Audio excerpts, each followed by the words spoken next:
Hi guys and welcome back to Zero doubts.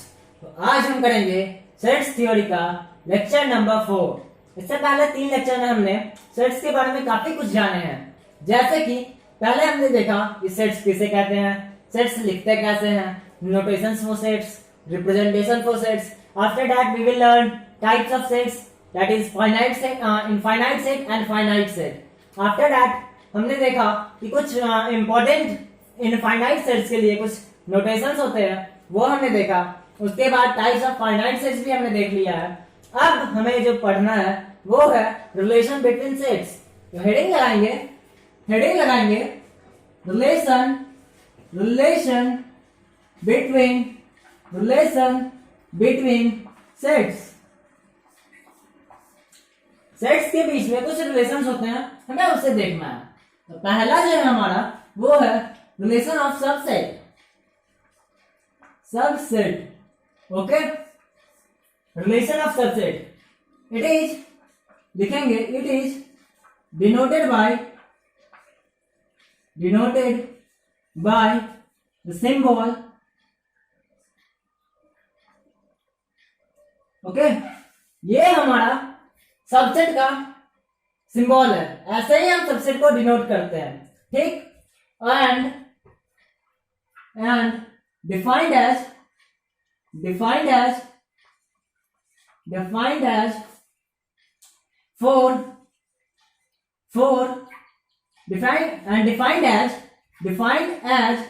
for two sets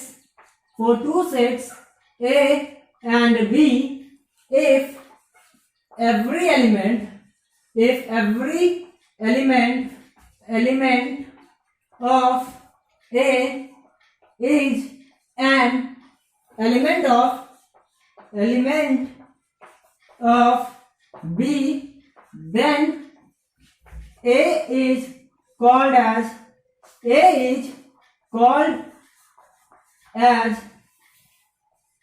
the subset of B. That is, A is a subset of B. ये हमारा एक example है कि ये definition है कि for two sets A and B, if every element of A is an element of B, then A is called as the subset of B. That is, A is a subset of B. Okay, अगर दो set है हमारे पास A and B और उसमें से अगर set A का element, जितने भी सारे एलिमेंट सेट A में है, अगर वो सेट B के भी एलिमेंट है, then we can say that the set is subset of A is a subset of B. ठीक, अगर A के सारे एलिमेंट B के भी एलिमेंट है तो वो होगा A is a subset of B. A B का सबसेट कहलाएगा। ओके, यही है हमारा रिलेशन ऑफ सबसेट। अब आप इसे नोट करें, फिर हम आगे बढ़ते हैं।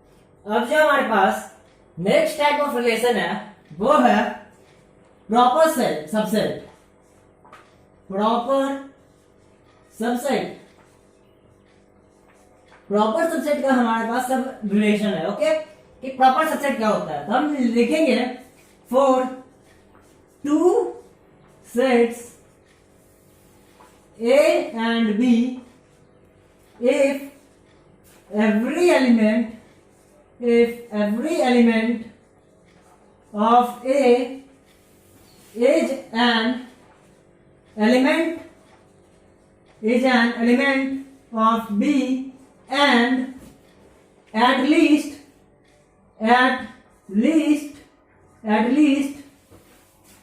there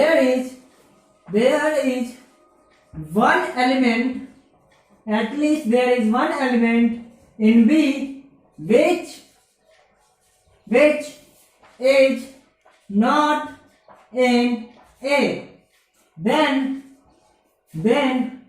we can say that A is a proper subset of B. That is A is a proper subset of B. Okay, subset and proper subset आपस में काफी मिलते जुलते हैं।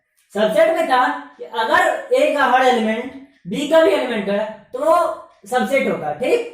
बट प्रॉपर सबसेट है कि अगर ए का हर एलिमेंट बी का एलिमेंट हो मगर साथ में बी में एटलीस्ट एक एलिमेंट ऐसा होना चाहिए जो एक एलिमेंट ना हो, तो वो प्रॉपर सबसेट होगा। तो मैं एक बार इसका पढ़ देता हूँ डिफिनेशन।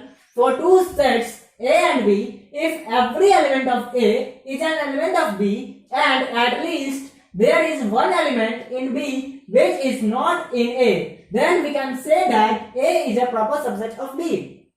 Okay? Denoted by, लिखेंगे denoted by the symbol, इस सिंबल से हम इसको डिनोट करते हैं। ओके, वैसे मैंने यहाँ लिख दिया है, ये जो हमारा डिनोट किया जाता है, ऐसे हम प्रॉपर सबसेट को डिनोट करते हैं। That is A is a proper subset of B. Okay, यही है हमारा प्रॉपर सबसेट। आप इसे नोट करें, फिर हम आगे बढ़ते हैं। सो आगे जो हमारा थर्ड टाइप ऑफ रिलेशन है, जो थर्ड रिलेशन है हमारा, वो है सुपरसेट का। सुपरसेट। ओके, तो चूंकि हमने सबसेट और प्रॉपर सबसेट देख लिया है, तो अब हम बढ़ते हैं सुपरसेट। तो for two sets A and B, if A is a subset of B, if either A is a subset of B or A is a proper subset of B, then B is called as the superset of A. यही है हमारा superset. अगर हमारे पास दो set है A and B, ठीक, और either A is a subset of B और A is a proper subset of B, तो उसमें जो B होगा हमारा, सेट B जो होगा हमारा, वो होगा सुपरसेट ऑफ सेट A।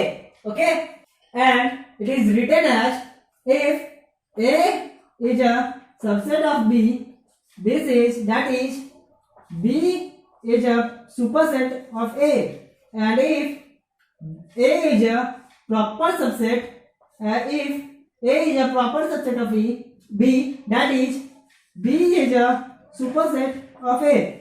ये है हमारा सुपरसेट। ओके, तो आप इसे हम सुपरसेट को हम इस दो तरीके से ऐसे डिनोट करते हैं, and that is all about superset. Okay, अब हम आगे बढ़ते हैं, पहले आप इसे नोट कर लें। तो अब हमारा जो नेक्स्ट रिलेशन जो है फोर्थ, वो है इक्वालिटीज ऑफ सेट्स। ओके, पहले डिफिनेशन लिखेंगे इसका। For two sets A and B, A is equal to B if and only if A is a subset of B and B is a subset of A. Okay, for two sets A and B, A is equal to B if and only if A is a subset of B and B is a subset of A. In other words, we can say that two sets A and B are equal if and only if every element of A is in every element of set A is in set B and every element of set B is in set A. Okay, तो हम उस relation को equality of sets बोलेंगे। ठीक, ये important है क्योंकि यहाँ पे इसके बाद इक्विवेलेंट सेट्स आएंगे। वहां पे स्टूडेंट काफी कंफ्यूज कर जाते हैं कि इक्विवेलेंट सेट्स को ही इक्वल सेट्स समझ बैठते हैं। ठीक, इक्वालिटी ऑफ सेट्स को हम इक्वल सेट्स बोल सकते हैं क्योंकि यहाँ पे A is equal to B होगा। Okay, that is set A is equal to set B। Okay, set A is equal to set B, यही है हमारा equalities of set, that is equal sets. ठीक, अब हम आगे देखते हैं इक्विवेलेंट सेट्स, लेकिन उससे पहले कुछ इक्वालिटीज ऑफ सेट्स के बारे में कुछ इंपॉर्टेंट नोट्स है। ठीक, पहले वो नोट लिखे हैं आप, नोट्स। जो पहला है इसमें वो ये है कि if A is a subset of B and A is not equal to B. Okay, if A is a subset of B and A is not equal to B, then A is a proper subset of B. Then A is a proper subset of B. Okay, ये जो है हमारा, अगर A B का subset है and A is not equal to B है, ठीक, A set B का सबसेट है और set A is not equal to set B है, then we can say that set A is a proper subset of set B. Set A is proper subset of B. Okay, यही है हमारा पहला note. इसके बाद एक और note है जो इंपॉर्टेंट है, पहले हम इसे नोट करें, फिर हम सेकंड नोट देखते हैं इसका. अब जो हमारा नोट में सेकंड पॉइंट है, नोट में सेकंड पॉइंट जो है वो है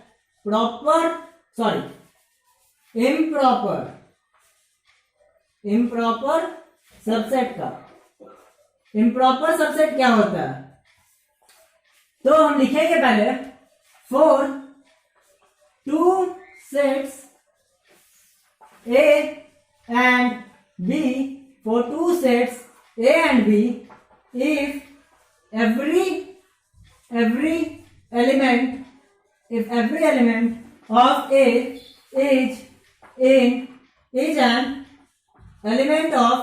is an element of B and no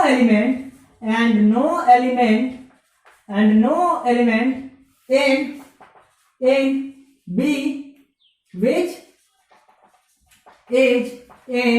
which is not in A, ठीक, then A is an improper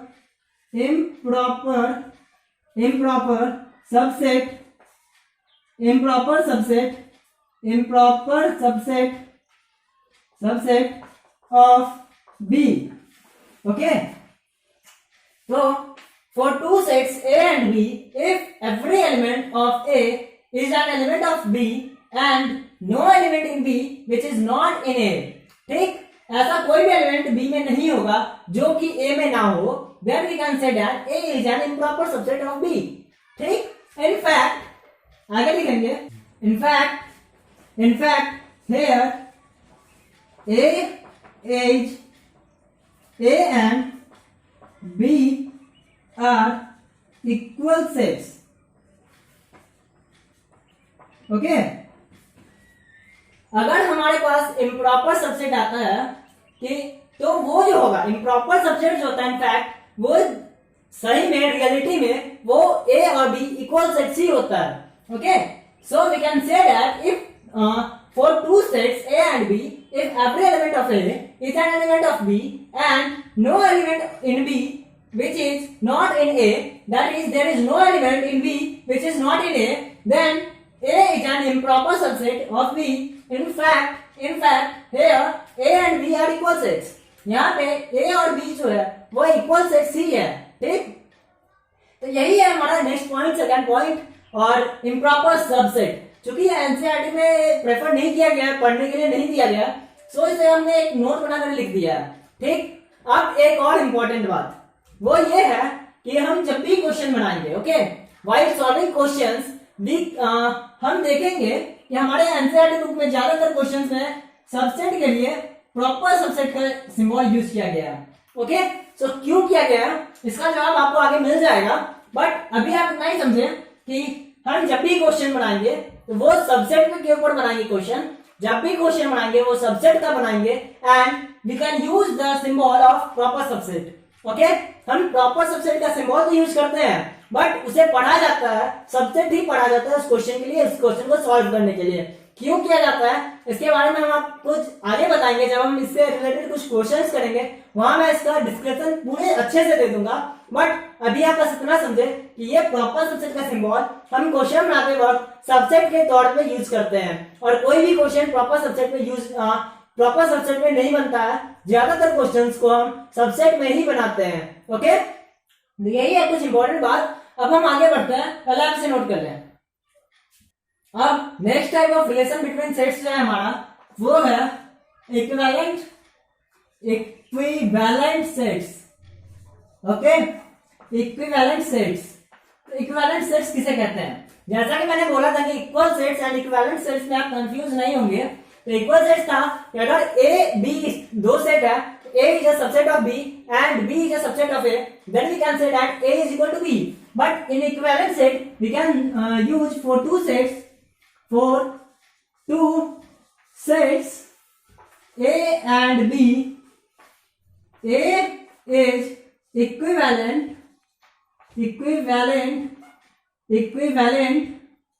to B if and only if number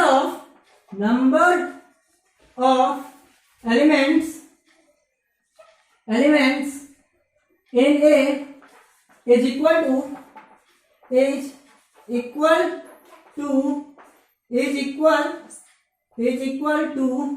that of in set B.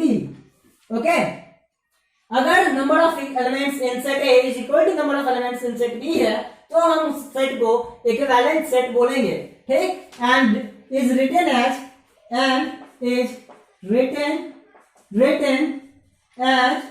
if and only if number of elements in A is equal to number of elements in B, then we can say that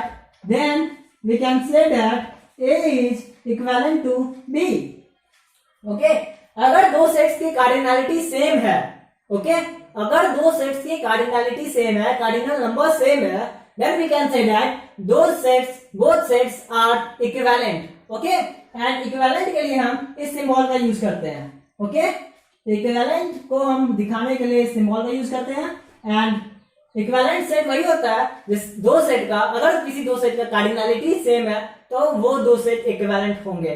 okay, आप इसे note करें, फिर हम आगे बढ़ते हैं। अब जो हमारा next type of relation between sets है वो है, शायद 6th होगा, वो होगा कंपेरेबल सेट्स। कंपेरेबल सेट्स यानी कि हम दो सेट्स को कंपेयर कब कर सकते हैं। बेसिक ऐसा यही है कि हम दो सेट्स को कंपेयर कब कर सकते हैं। तो लिखेंगे for two sets A and B if either A is a subset of B or B is a subset of A, then A and B are comparable. Then A and B are comparable. Okay, यानी कि अगर दो set A B, अगर ए B का subset है या फिर B ए का सबसेट है, then only we can compare the two sets. Okay, अगर दो सेट ए एंड बी है और बी ए का सबसेट है या फिर ए बी का सबसेट है, then only we can compare दो सेट्स। ओके, सो हम लिखेंगे for two sets A and B if either A is a subset of B or B is a subset of A, then A and B are comparable sets. Okay, then A and B are comparable sets. यही है हमारा comparable sets। अब हम आगे बढ़ते हैं। तो पहले आगे बढ़ने से पहले लेकिन इसका एक एग्जांपल देखते हैं। हमारे पास एक सेट है A जिसमें है 1 2 3। Okay, and next one is B, हमारे पास सेट है एंड B है 1 2 3 4 5। ओके, अब हमें चेक करना है A and B are comparable और नॉट। तो हम देखते हैं ए बी का सबसेट है। ओके, ए बी का सबसेट है, यहां हम देखते हैं ए बी का सबसेट है। So we can say that A and B are comparable. A और बी जो है कंपेरेबल है। बट नेक्स्ट हम देखते हैं सी है हमारे पास सेट 1 2 3 एंड डी है हमारे पास सेट, डी है 4 5 6। ओके, सी है हमारे पास 1 2 3 एंड डी है हमारे पास 4 5 6। चूंकि यहाँ पे C is not a subset of D और D is not a subset of C, so we can say that C and D are not compatible. Okay, so we can say that C and D are not compatible sets. ठीक, तो ये है हमारा compatible sets।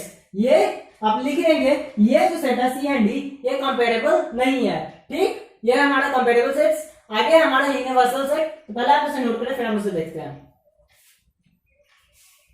अब हमारे पास next type of relation of sets है, जो 7th है, वो है universal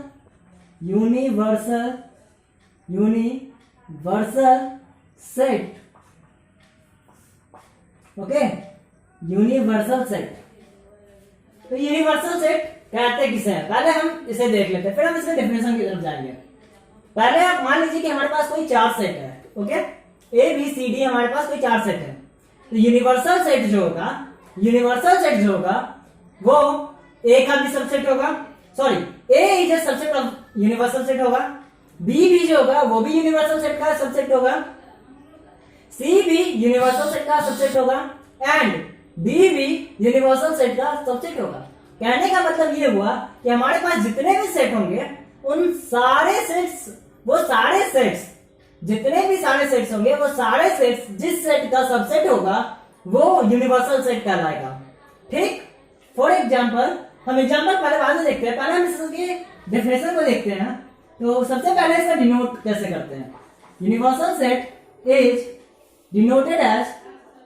denoted by you, capital you. इस यू पे ये ऊपर लाइन देना ना भूले, क्योंकि अगर आप डायरेक्ट ये लिख करके छोड़ देते हैं, ओके, अगर आप डायरेक्ट ये लिख करके छोड़ देते हैं तो ये गलत है। क्यों? क्योंकि आगे आप पढ़ेंगे कि इस यू का मतलब यूनियन हो जाता है, बट इस यू का मतलब यूनिवर्सल सेट रहता है। ठीक, तो यही है इस दोनों में डिफरेंस, जो कि आप मिस्टेक ना करें। ठीक, अब हम आगे देखते हैं। और सेकंड सिंबल जो है हमारे यहाँ वो ये है ओमेगा। ओके, इसको हम कैपिटल ओमेगा कहते हैं, capital omega. I prefer you to use this symbol instead of this. Okay? क्योंकि ये सिंबल एनसीईआरटी में आपको कहीं नहीं मिलेगा अभी 11th 12th के लेवल पे। आगे जब आप ग्रेजुएशन वगैरह में जाएंगे तब आपको इस सिंबल का यूज करने के लिए मिलेगा, बट अभी आप इस सिंबल का यूज करेंगे। ओके, और इसे हम डिफाइन करते हैं and defined as a set which is superset of all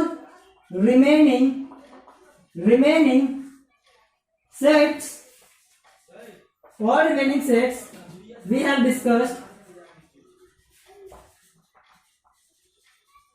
we have discussed is known as universal set.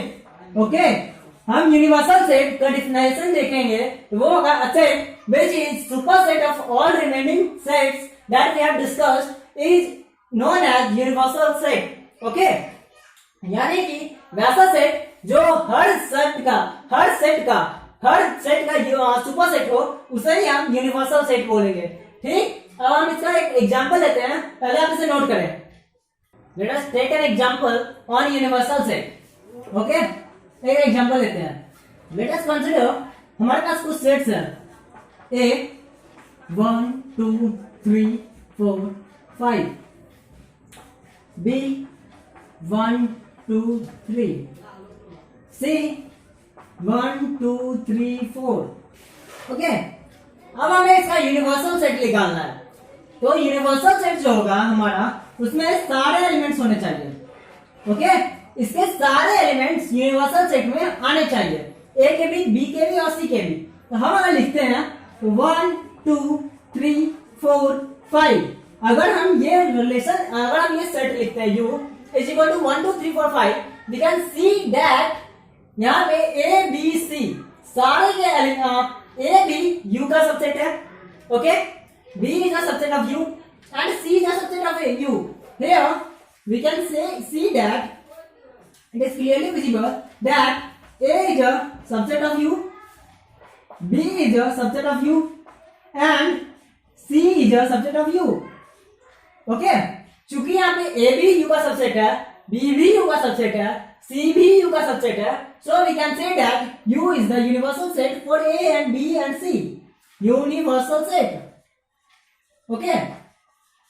So we can say that U is the universal set for A, B, C. In fact, here A is also a universal set for B and C. Here A is also a universal set. इस example में हमारे पास A भी जो है ये भी हमारा universal set है. ओके, यही हमारा यूनिवर्सल सेट का एग्जांपल. अब हम आगे देखते हैं कुछ एग्जांपल्स सबसेट्स और प्रॉपर सबसेट्स वगैरह के ऊपर. ठीक, तो पहले आप इसे नोट करें. अब हम एक एग्जांपल देखते हैं रिलेशन बिटवीन सेट्स के ऊपर. ठीक, ये एग्जांपल जो होगा नंबर्स बेस्ड होगा. दैट इज हमने देखा था कि इनफाइनाइट सेट्स के लिए कुछ इंपॉर्टेंट सिंबल्स यूज किए जाते हैं. ठीक, आपको याद होने चाहिए वो. इस एग्जांपल को हम देखते हैं पहले. तो हमारे पास नंबर्स है. नंबर्स से कौन कौन से थे? नंबर्स से कौन कौन से टाइप थे? पहला था set of R, that is set of reals. Next one is N, that is set of naturals. Next one is W, that is set of wholes. Next one is Z, that is set of integers. Next one is Q, that is set of rationals. Next one is P, that is set of irrationals. And the other one is C, that is set of complex numbers. Okay? तो अगर हम इन सारे में अगर हम relation निकाले तो कैसे लिख लेगा? ठीक, पहले मैं C को भी इधर लिख लूं. अब हम देखते हैं कि इन सारे में रिलेशंस कैसे बनते हैं. ठीक, तो नंबर्स. ओके, इस नंबर्स के सेट को हम A मान लेते हैं. तो A जो है हमारा यहाँ यूनिवर्सल सेट है. A is a universal set. यहाँ पे नंबर्स के अंदर ये सारे कैटेगरी ये सारे के सारे कैटेगरी हमारे नंबर्स के अंदर आएंगे, इस सेट के अंदर आएंगे, नंबर्स के सेट के अंदर आएंगे. ठीक, आगे अगर हम देखें C, एक कॉम्प्लेक्स नंबर्स, हम देखेंगे कि जितने भी रियल नंबर्स हैं हम सारे को कॉम्प्लेक्स नंबर्स के फॉर्म में लिख सकते हैं. So we can say that यहां पे हम लिख सकते हैं R is a subset of C, that is real number is a subset of complex numbers.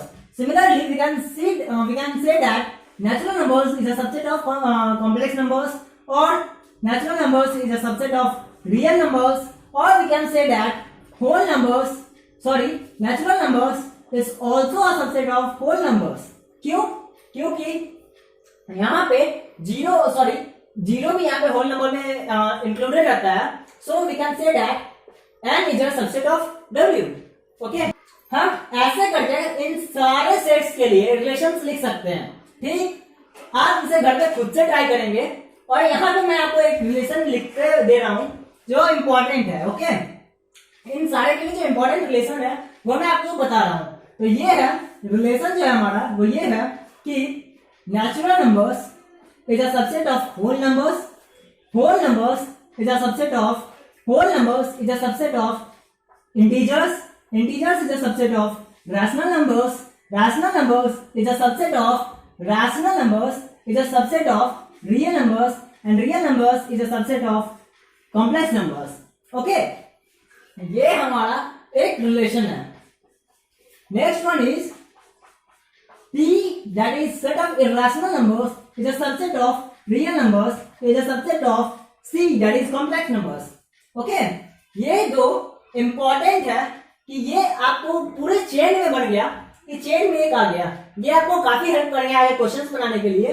और यहीं पे हम अपना लेक्चर आज खत्म करते हैं. तो आप पढ़ाई करें, और अगर आपको इसमें कहीं प्रॉब्लम हो तो आप कमेंट करके बताएं, हम आपको इसका सॉल्यूशन देंगे, हम आपका डाउट क्लियर करेंगे नेक्स्ट वीडियोज में. और तब तक के लिए अगर आपको ये वीडियो पसंद आए तो लाइक करें और दोस्तों के साथ शेयर करें. Thank you.